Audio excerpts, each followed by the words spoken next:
Bonsoir mes amis. Aujourd'hui, sur les réseaux sociaux, les patriotes ne parlent plus que d'une seule chose, ou presque.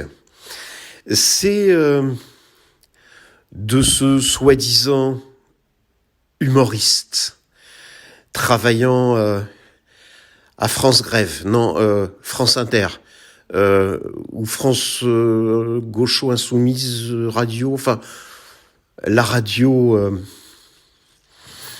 provocatrice.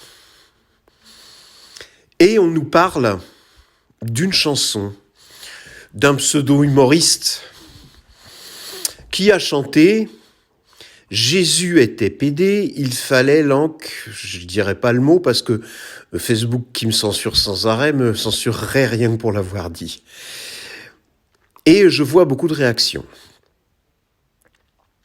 Je tiens à dire, moi, en ce qui me concerne, je suis pas particulièrement croyant, je suis agnostique, athée, bon voilà, c'est pas... Mais je tiens beaucoup à la culture de mon pays, à ses racines judéo-chrétiennes, et je sais que l'Église a contribué pour beaucoup à la construction de ce pays. Et puis, je respecte profondément la foi.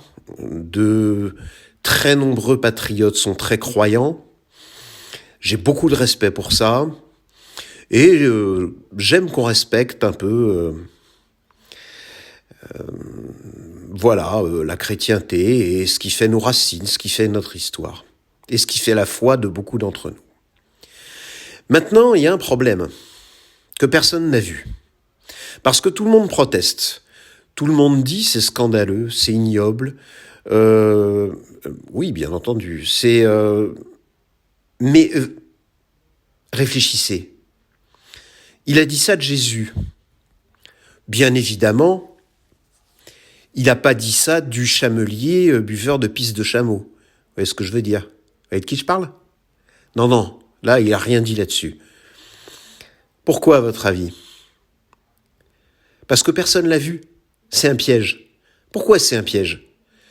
Parce que si les chrétiens protestent violemment, disent que c'est une atteinte à leur foi, disent que c'est quelque chose qui les blesse, qui les choque dans leur croyance, qu'est-ce qui va se passer? Eh bien, il va se passer qu'on n'aura plus le droit de raconter que le chamelier schizophrène a couché avec une petite fille de 9 ans. On n'aura plus le droit de dire que c'était un voleur, un pillard, parce qu'on va nous répondre « Ah, mais c'est un blasphème !» On n'a pas le droit de dire du mal des prophètes, ou des soi-disant prophètes. La preuve, tous les chrétiens ont protesté quand on s'en est pris à Jésus, mais quand on s'en prend à notre prophète à nous, personne ne dit rien, c'est du racisme, c'est scandaleux. Voilà le piège. Voilà le piège des islamo-gauchistes de France Inter. Faire en sorte que les chrétiens protestent pour que ensuite, au nom de l'égalité entre toutes les religions, pour qu'on dose cette soi-disant égalité, eh bien, il ne soit plus permis de dire du mal de leur soi-disant prophète, qu'on ne puisse plus raconter qui il a épousé, quel âge elle avait, à quel âge il l'a mis dans son lit, qu'on puisse plus dire les gens qu'il a égorgés, les vols qu'il a commis, les tueries, les massacres. Non. On n'a pas le droit de dire du mal de Jésus, donc on n'a pas le droit de dire du mal non plus de notre prophète. Voilà ce qu'ils vont dire. Voilà le piège. Voilà le piège de ces salopards d'islamo-gauchistes de France Inter. Alors moi, je vais vous dire une chose. Ne donnez aucune importance à la bassesse indigne de ce pseudo-humoriste.